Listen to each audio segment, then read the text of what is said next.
Hey guys, মই ফালটো মই এতিয়া গাইজ বৰ্তমান আছো বকলাৰ লাচিত নগৰ মোৰ লগত অহা গেংটো দেখাই দিছো এফালে জিনটো এনাই আৰু এফালে আছে বোমা কথা পাতিবলৈ সময় নাই পুৰা কামে বিজি হৈ আছে একদম ফাইনালি এটা খাবৰ কাৰণে ৰেডি হৈ গ'ল আৰু Yes বাবা আছো একদম পুৰা ব্ৰেকফাষ্ট আমাৰ ৰেডি হৈ আছে হয় হয় দিয়ক খাই দিয়ক এটা বেলেগ এটা দি দিয়ক বেলেগ এটা দি দিয়ক কিবা এটা খা লাভ লগৰি খা বহুত লাভ এনাই খাই আছে বহুত লাভ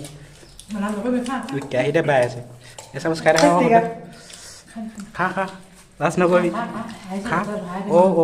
খা খা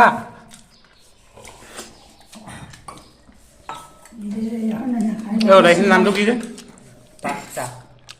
এতিয়া আমি তিনিটা এনেই এপাক ফুৰি আহোঁগৈ বুলি ওলাইছোঁ গাড়ীখনতে ৰংঘৰ কাৰেংঘৰলৈ গৈ আছোঁ এতিয়া ফাইনেলি পাই গ'লো কাৰেংঘৰ চাৰিওফালে এপাক মাৰোঁ আৰু আজি ভিডিঅ'টো চাই কেনে পালে জনাব নেক্সট ভিডিঅ'ত লগ পাই আছোঁ